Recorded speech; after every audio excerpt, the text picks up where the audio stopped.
Good afternoon, guys. Today we're going to be doing the fuel filters on this 2017. As you can see, I got it from Doc's Diesel, Dodge Ram 2500 Cummings, and I'll do the voiceover and make it quick.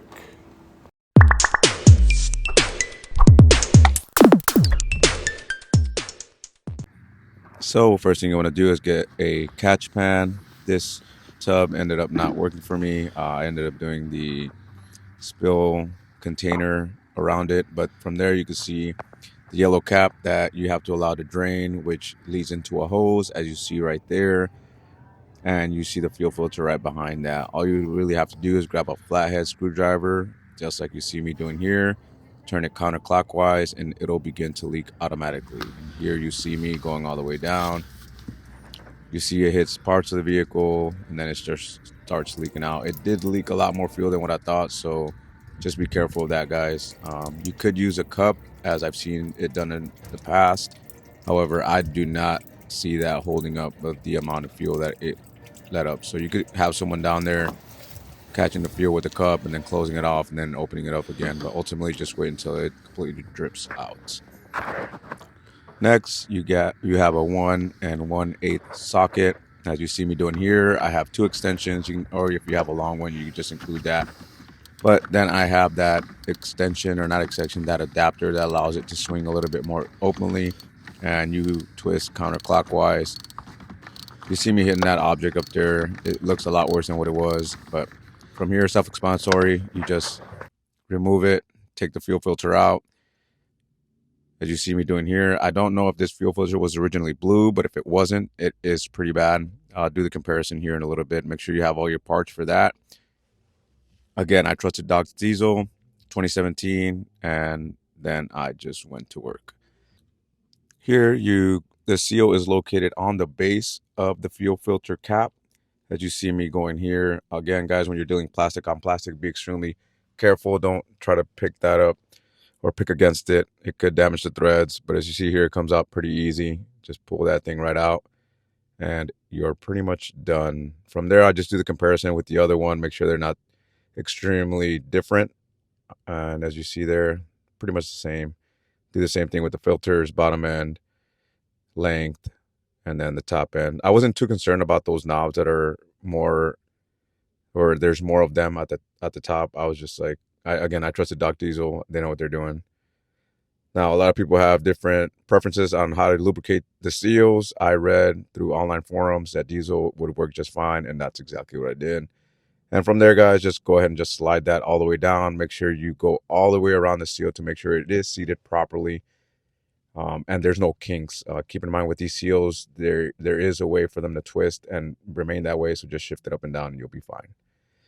You don't want to grab your filter, as I did here, dirty hands, and I start placing it in dirty places or on top of the battery. But you will notice that the bottom of the filter has an oval shape, as I will display here in a little bit. And then I set it down on the dirty battery. Do not do that. But if you look inside the filter housing, you will see those 2 knobs pretty distinctly. Just make sure that it lines up and it gets seated properly, and you'll be fine. From there, again, not trying to insult your intelligence, you set it, you turn it all the way down. I think these foot-pounds that you're supposed to do it is 25, or I've read 23 to 25. I'll post that up here if I can find it. But from there, obviously, do not forget to close that valve up before you start it. So what I did here is tighten it down, and then I went back. I tightened up that yellow cap. Once again, do not forget to tighten it down. Then after that, I didn't have a torque wrench, or I didn't use a torque wrench. If you decide to use one, that's on you. I just did it pretty snug, three-quarter inch wrench. It is a 1/2 inch socket. However, I used the adapter to change it up, as you see here. And again, just snug, and it was all right. Now we go towards from the front to the back of the vehicle to locate the secondary fuel filter, or the primary fuel filter. I don't know. From there, do not use that wrench. I'll get into that here in the video a little later. However, it's pretty easy to locate right above the drive shaft where the G-joints are. There you see it. It's counterclockwise for both to loosen up. You could get one of those clear tubes to drain the fuel out of it, the diesel. I decided to just twist it, let it drop on the drive shaft, and then use my tub to catch it.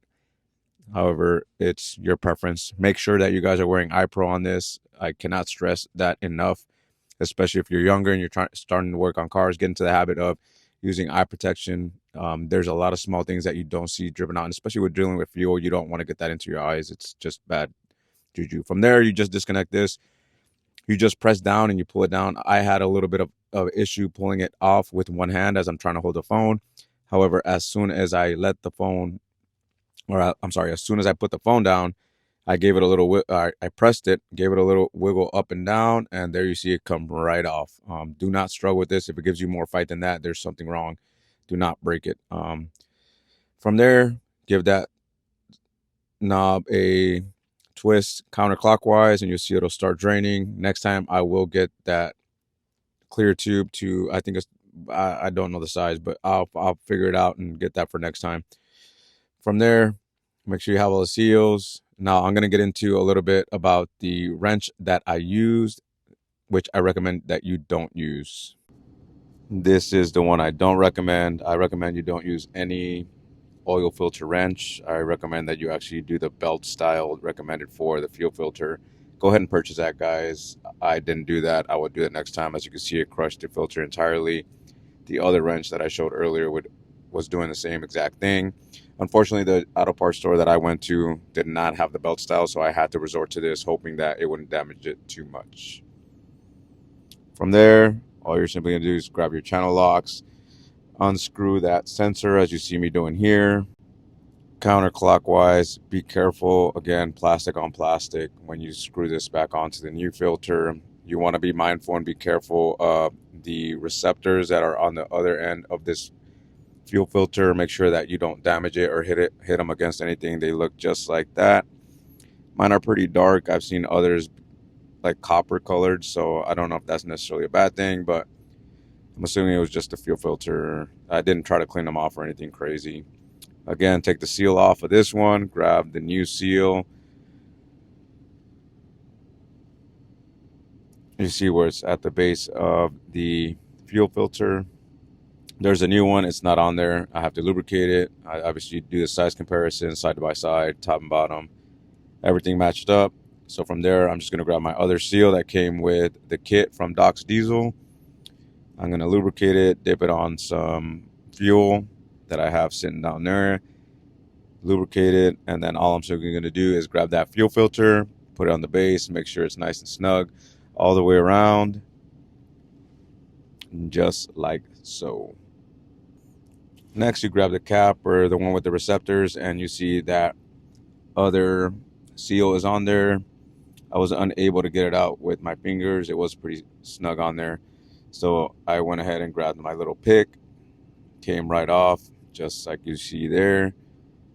Make sure you're not damaging the threads. Once again, be careful. Make sure your hands don't slip or anything crazy and hit those receptors. Be extremely, extremely careful. Last thing you want to do is purchase another part that was perfectly fine. As you see, it popped right back out. I grabbed a new one, same thing, lubricated with diesel, slide it all the way down, make sure it rolls out, there's no kinks, and that's pretty much it. Now, there's two ways that you could put it on the cap. You could put the filter on the truck first and then put this cap on. I decided to do the cap on first just so I could tighten it down accordingly. It was just easier for me, or at least to me, it made more sense. Let me know what your thoughts are, or if you do it the opposite way and why, and educate me a little bit. But again, grabbed it. I started tightening that down onto the filter again. The only downside I see is when you start twisting it on the vehicle or the truck, it's going to spin and it's going to hit things around. All you have to do is do it slowly and carefully, and you'll be just fine. But again, pretty self-explanatory. Just make sure it's snug. I don't know the pounds of pressure that is required, but I just did it. Maybe a quarter turn extra. That's like my number one rule. I don't know why. Not going to go too deep in here. Just hand tighten it and then reconnect the connector. It's relatively simple. When dealing on threads, just be careful that you are on their level. All right, guys, so all the filters are installed. Now the next step is going to be to cycle the fuel filters, or cycle the fuel filters. Well, cycle fuel through the filters. You do that by just turn the key, turns the pump on. fills them up, and then you could hear it clicking. I'm gonna do that about, and you could kind of hear them filling up, unless it's just me. But other than that, I'll do this about 5-7 times, and then I'm immediately gonna go check to make sure there's no leaks. So there's still a drain bucket under the back one, and then the front one's pretty bare, so I'm gonna have to do this quickly. Hopefully there's no leaks, so wish me luck.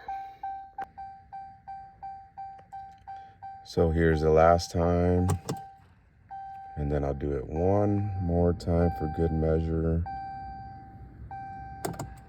I know I'm paranoid, sorry guys. Here we go, moment of truth. I'll jump out, check the top, check the bottom.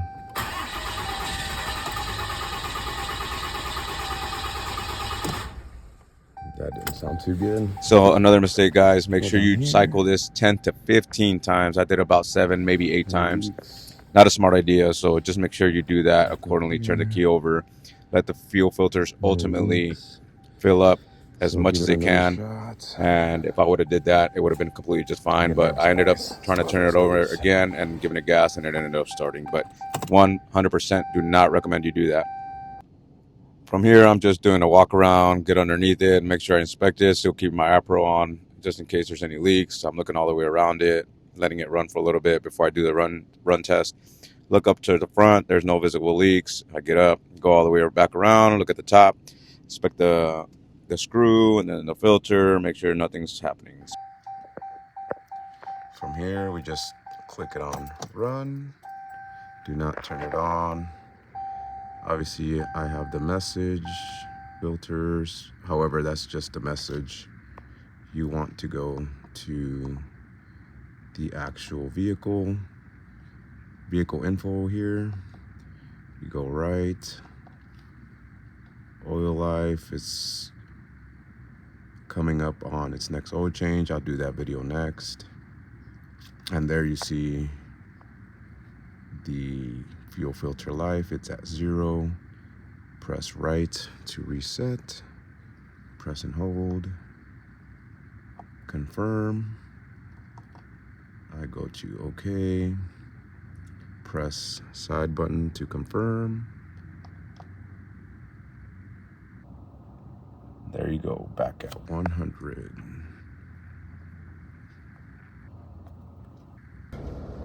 So with anything else, I'm just gonna get it up to operating temperature, make sure nothing catastrophic happens. I like to stay away from the major roads to do that, just in case that it does go down. One, I'm near home, and if I have to tow it for whatever reason, it wouldn't cost me as much. And obviously I wouldn't create like a major traffic jam. So I'm just gonna roll through some of the neighborhoods. Then I'm going to double check to make sure that there's no leaks. And then that's pretty much it. Pretty easy job. Hopefully next time I'll do the oil change. I bought a couple items for that. Make sure that you wear your eye protection. You know, it's easy to say it's a quick job. I understand, I get it.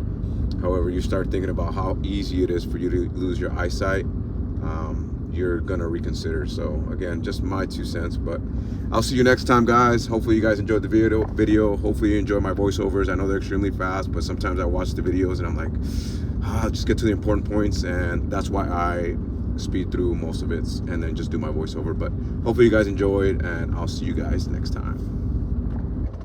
Okay, peace out, bye.